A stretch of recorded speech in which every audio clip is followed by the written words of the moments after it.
Somebody had some fun staying here at Caledonia State Park in Pennsylvania. Somebody built themselves a little hut, teepee, I don't know, out of branches and things while they were here, and it's at a full hookup site here. But I don't know, kids, Boy Scouts, whatever, but kind of cool. Hi, I'm Jill. And I'm John. And we're the Geezers on the Go. Go, go, go.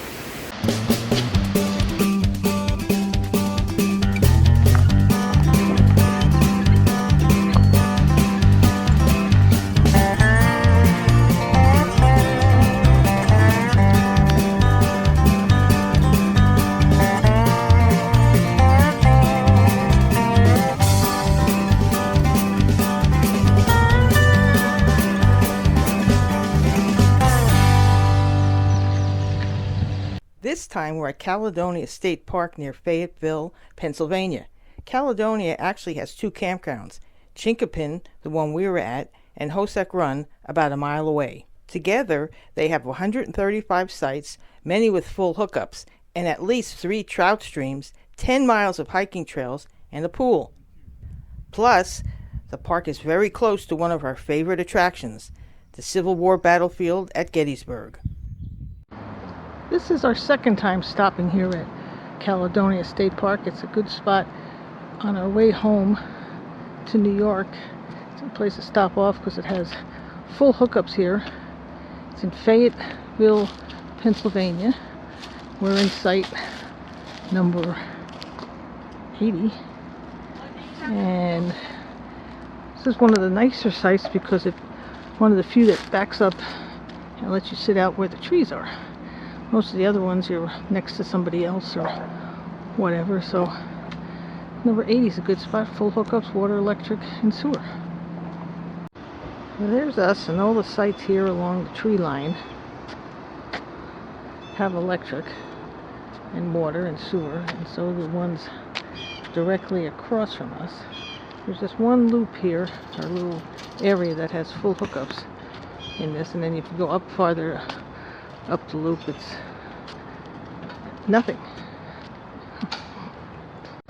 And looking at some of these tent sites though, none of them appear to be very level, so you'd have to really figure out where you wanted to put your tent. As you can tell from the picnic table, it's kind of uneven, so I guess you just have to figure it out. The ones up in the upper part look a little bit better. Talking about how kind of strange some of these tent sites are, take a look at this table at site 104. You'd have to do a balancing act there to eat your dinner. At the far end of our loop, the Chinkapin loop, from starting at around sites 40, these just have electric. They're all paved. That cute little thing. Look at that little thing, that's a cool color. A little can. But these are all back-ends, but they just have electric.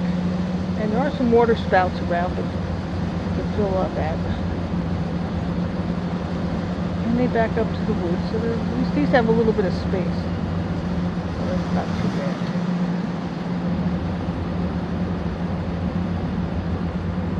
And on the other side of the road, there's just tent sites or sites with no utilities at all.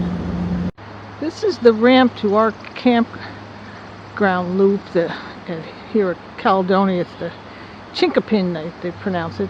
But this thing up the hill, this is not a one-way road. And it's very narrow. It's a lot wider up at the top. But we started to go up it yesterday. And a big fifth wheel was coming down. So we ended up having to back out so he could get down.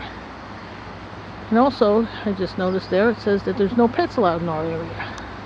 Okay, this is the other campground, which is about a mile from ours. Chinkapin. This is called Hosek Run. And these have some full hookups here on this one. These are a little more close together, I would say, but they're paved. Somebody said they just redid a lot of these, the two campgrounds by paving them. middle of the week, so it's not real busy. But like these two sites are like practically on top of each other. Plus, which are straight off the road. Well, yeah, a lot of them No are angle. no angle to the site. This is a buddy site because the two things right next to each other.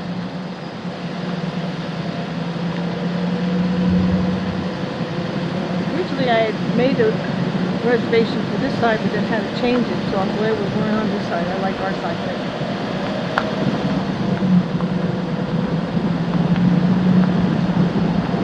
You're not as close to the main part of the park where the big picnic area is and the pool and the creek. And then now this end here is just tent sites and there's no water or nothing down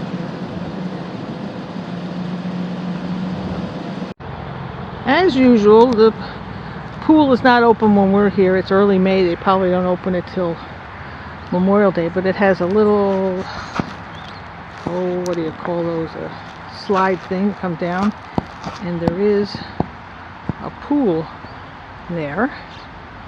So there's also a big bathhouse here by the pool, so it looks like a bathhouse concession stand, but of course not open this time yet in early May.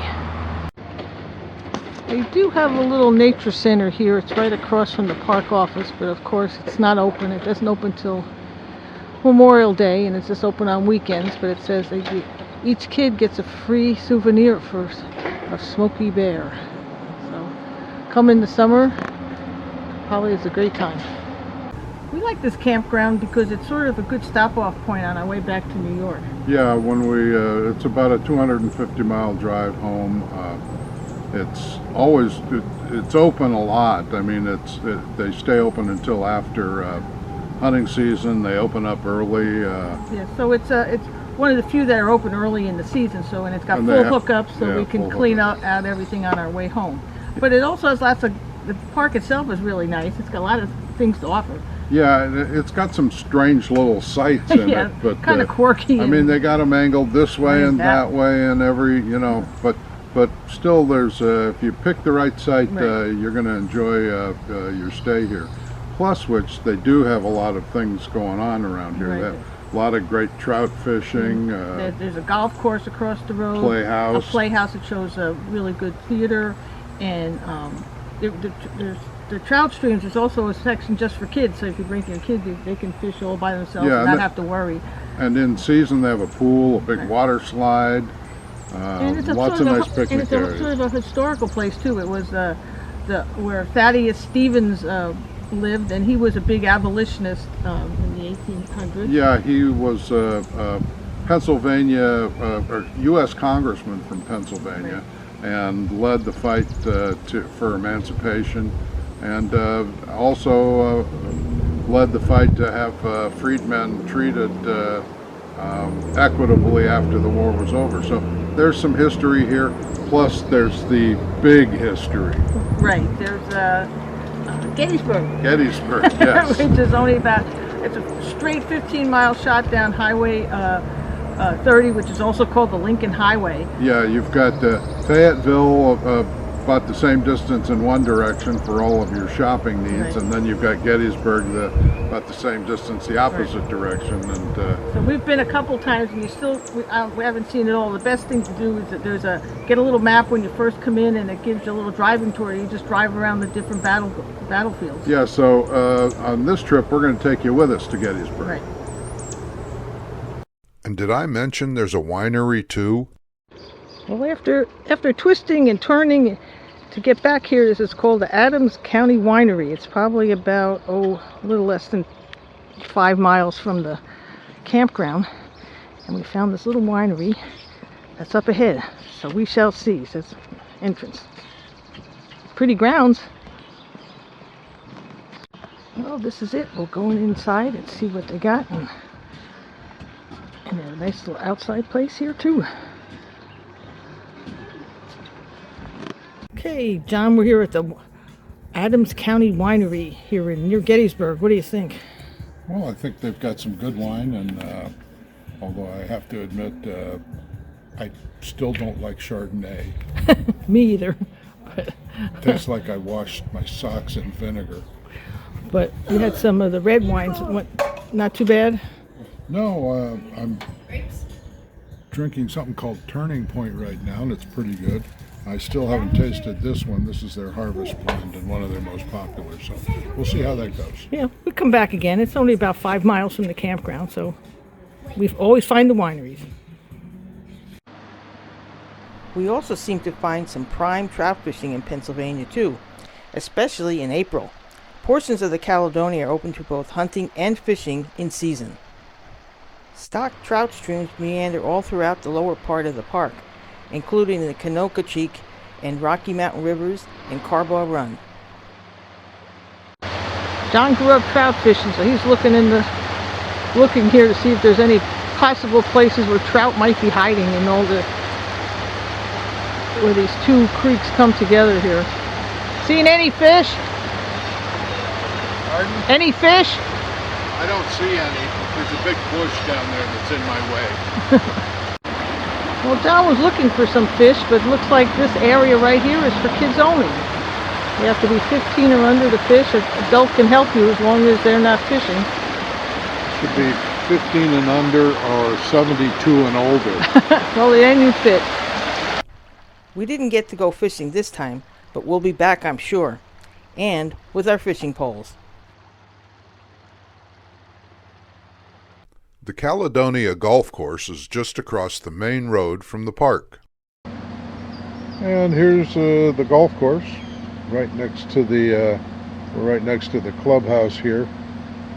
And it's only about not that far from the entrance to the campground. Yeah, it's right across the highway from the campground, so it'd be easy to get over here if you wanted to play a round of golf.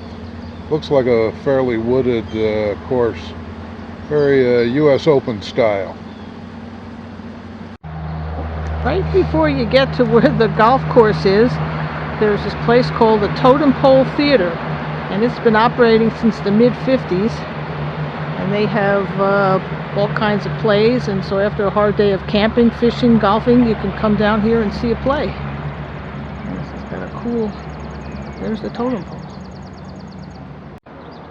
Looks to be that they start doing their shows in mid-May, maybe towards the end of Memorial Day, and goes through the summer, and some pretty good shows. They have Sound of Music, Footloose. So come on down and see a show. This building right here along the road coming into Caledonia was the blacksmith shop of Thaddeus Stevens. Now that name sound familiar. He was a big abolitionist before the Civil War, and he pressured President Lincoln to use black soldiers in the Civil War and to free the slaves. And the house has been used as a blacksmith shop, and there was a park office and a couple of other different things. But some of his buildings were destroyed around the time of the Civil War, even though the South said they wouldn't destroy private property, but they didn't like Stevens, so a lot of his stuff was destroyed during the Civil War. There's a couple trails named after him right near here. We keep coming back to Gettysburg even though we've been there a bunch of times. The battle was fought over 3 days in July of 1863 on many fronts and over a very large area.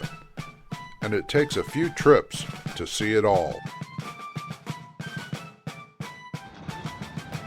We're at the top of Little Round Top now, one of the most famous sites of this Battle of Gettysburg.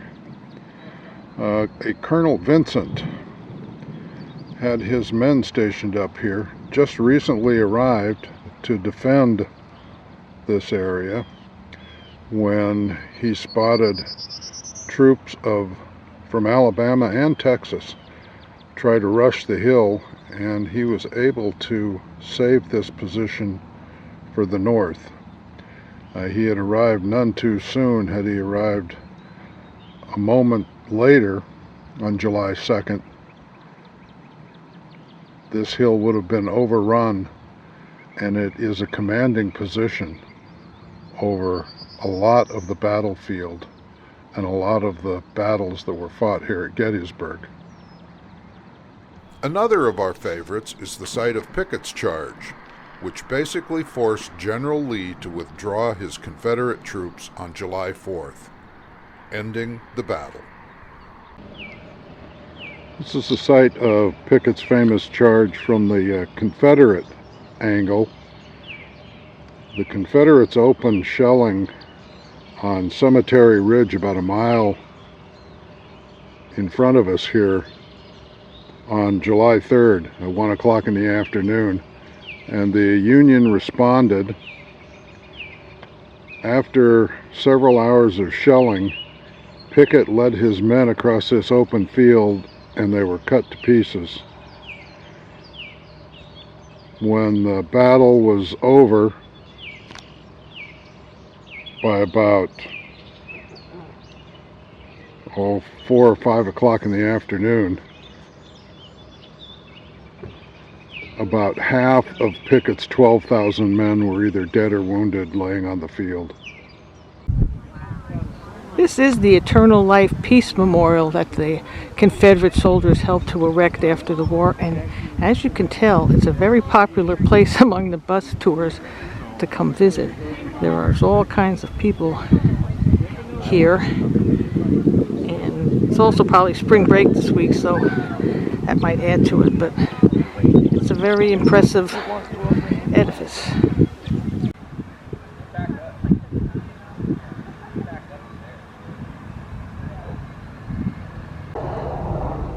Well, this general roads of the Confederate Army was up on top of this ridge where now the eternal flame here flies. And this is what he was looking down onto these fields where the Union Army was coming to attack. It eventually did not end well for Rhodes. From listening to one of the persons, guided tour people here, that they show how this was supposed to promote peace. The bottom part of the monument is made from stone from Alabama, and the top part made from Maine, so the north and south came together. The Iron Brigade was one of the first brigades and troops to start fighting here at Gettysburg, and that was on July 1st, 1863. Union General John Reynolds, and he was part of that Iron Brigade.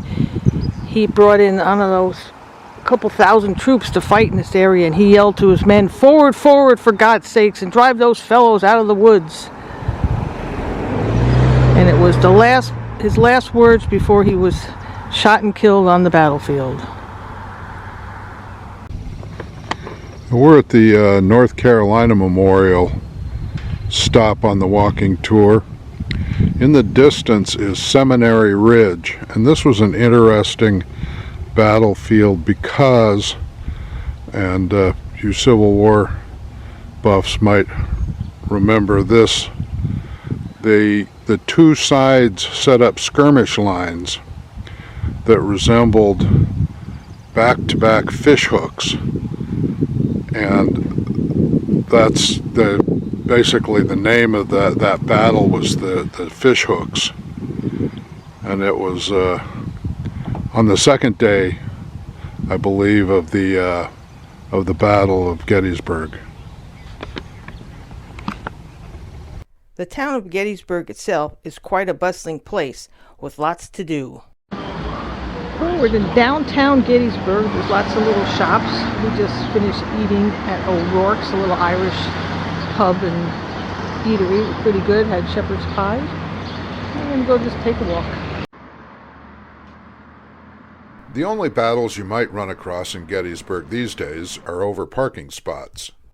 We got lucky to find one this time, but now it's time to move along.